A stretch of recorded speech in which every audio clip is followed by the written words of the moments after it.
Mandalina sever misiniz? Ben de. Gelin bu mandalina üzerinden kuantum mekaniğini, Google'ın bu hafta duyurduğu çipin bu mandalina için ve doğa bilimleri için neden önemli olduğunu anlatayım.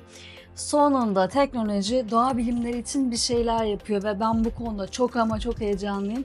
Çünkü bu anı 30 yıldır bekledim. Hazırsanız başlıyorum. Google bu hafta yeni bir çip geliştirdiğini duyurdu. Willow adını verdikleri bu çip 10 septilyon yıl sürecek bir problemi sadece 5 dakikada çözebiliyor. 10 septilyon yıl. Bu 10 üzeri 24 yıl yapıyor ki bu evrenin bilinen yaşından, dünyanın bir kara delik tarafından yutup bütün yıldızların sönmesinden ve hatta bütün kara deliklerin buharlaşmasından çok daha uzun süre. Sonsuzluk gibi bir süre. Seni septrilyonlarca yıl boyunca seveceğim. Kimse söylemedi. Ama aslında bu gelişme herhangi bir çipin daha hızlı çalışmasıyla ilgili değil. Bu çipin çözebileceği sorunların karmaşıklığıyla ilgili. Çünkü bu çip kuantum bilgisayarlar için tasarlandı ve kuantum bilgisayarlar bildiğimiz bilgisayarlara hiç ama hiç benzemiyor. Klasik bilgisayarların çalışma şekline işte 3 aşağı 5 yukarı hepimiz biliyoruz. Bir de süper bilgisayarlar var ki bunlar da klasik bilgisayarların daha hızlı, daha güçlü formları. Her ikisinin de çalışma prensibi aşağı yukarı benziyor. Bir de kuantum bilgisayarlar var ki bu bambaşka bir şey. Bir labirent hayal edelim. Klasik bilgisayarlar ve süper bilgisayarlar bu labirentin çıkışını bulmak için her bir yolu tek tek dener. Eğer ki bir yol o labirentin sonuna ulaşmazsa bilgisayar başa döner ve başka bir yolu dener. Kuantum bilgisayarı bu labirente koyduğunuzda ise kuantum bilgisayarlar tüm yolları, tüm olasılıkları aynı anda denerler. Çünkü kuantum bilgisayarlar ona verdiğiniz verinin o anda 0 ya da 1 durumunda olmayabileceğini, siz o veriyi ölçene kadar verinin hem 0 hem de 1 durumunda olabileceği kavramına sahiptir. Sanki bu değerlendirme hali bize çok tanıdık gibi. Yok, Schrödinger'in kedisinden bahsetmiyorum. Sanki bu çok insani, çok yakın, böyle varlığımızın, varoluşumuzun bir parçası gibi. Ben bunu size bugün mandalina üzerinden anlatacağım. Şimdi ben bu mandalinanın kabuğunu soyarken hayal etmeye başlayın. Bu mandalina 100 gram diyelim, 10 gram da kabuğu olsun. Elimde de 10 tane mandalina var. Yani toplamda benim 100 gram kabuğum olsun.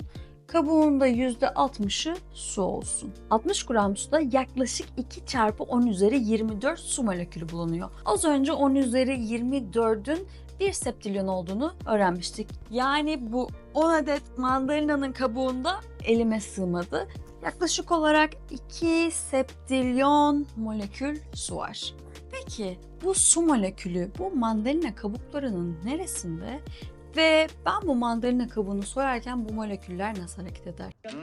Bilmem ki. Ben bu kabuğu yavaşça soyarsam moleküller daha düzenli bir şekilde ayrılabilir. Ama daha hızlıca soyarsam işte o zaman su molekülleri daha kaotik, karmaşık bir şekilde hareket eder. Sıcak bir ortamda soyarsam daha hızlı hareket edebilir. Ama ben tutup da soğuk bir suyun yanında, soğuk bir ortamda soyarsam o zaman moleküller daha yavaş hareket edecektir. Peki ben bu mandalinanın kabuğunu soyarken diğer parçalarının koparıldığını fark ederlerse o zaman ne olur? Moleküllerin birbiriyle olan etkileşimleri değişir. İşte buna kuantum dolanıklığı deniliyor. Görsek de görmesek de doğanın işleyişi kuantum mekaniğinin temellerine dayanıyor. Bu mandalinanın, bu suyun ya da bu yaprağın atomlarının enerji seviyeleri ve etkileşimleri kuantum mekaniğinin belirlediği kurallar çerçevesinde oluşuyor. Ancak bu davranışları tam olarak anlamak ve klasik bilgisayarlarla simüle etmek çok zor. İşte burada kuantum bilgisayarlar devreye giriyor. Birden fazla olasılığı, örneğin burada suyun tam olarak nerede olacağı, ben bu kabukları soyarken bu su moleküllerinin nasıl hareket edileceği, işte bunlar kuantumun konusu. Kuantum bilgisayarlar böyle hassas verilerin simüle edilmesi, hatta gelecek için projekte edilmesi gereken işlerde çok iyiler. Yani Bu çipin geliştirilmesi ve de kuantum bilgisayarlar sadece verilerin işlenme hızıyla değil, nasıl işlendiğiyle doğrudan ilişkili. Doğa ve iklim biliminin en büyük sorularından bir tanesi geleceğin nasıl olacağı. Bilim insanları uzun yıllardır farklı sıcaklık artışı tahminlerine dayanarak atmosferin, karaların, denizlerin nasıl davranabileceğine ilişkin tahminleri süper bilgisayarları kullanarak yaptı.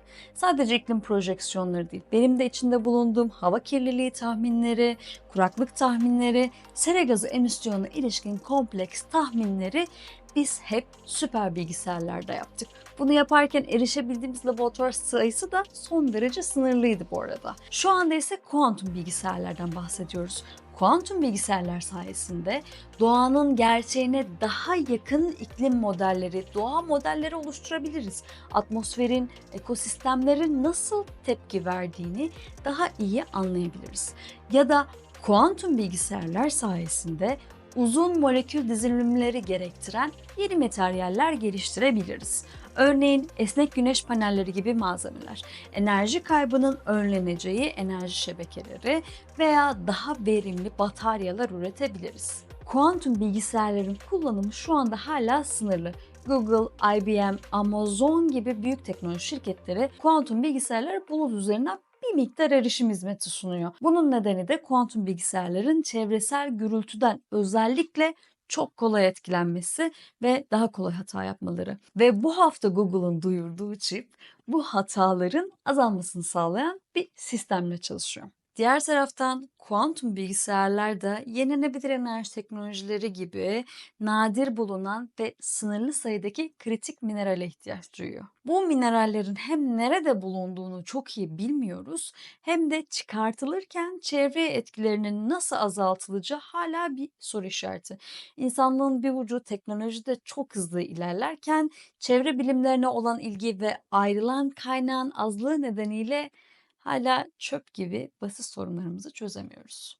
Kim bilir, belki kuantum bilgisayarlar bir gün bunu da çözer. Bu videoyu doğa ve çevre bilimleri konusunu güncel bir gelişmeyle aktarmak, dikkatinizi çekmek ve varlığımdan sizi haberdar etmek için yaptım. Kanalımda çevre, iklim, bilim gibi konuları işliyorum ve son derece yeni bir kanalım. O yüzden takip ederek desteğinizi kalpten göstermenize ihtiyacım var. Eğer kanalıma yeni geldiyseniz ve abone olduysanız yorumlara yazın. Sizinle tanışmak isterim. Bir sonraki videoda görüşmek üzere. Şimdilik hoşça kalın.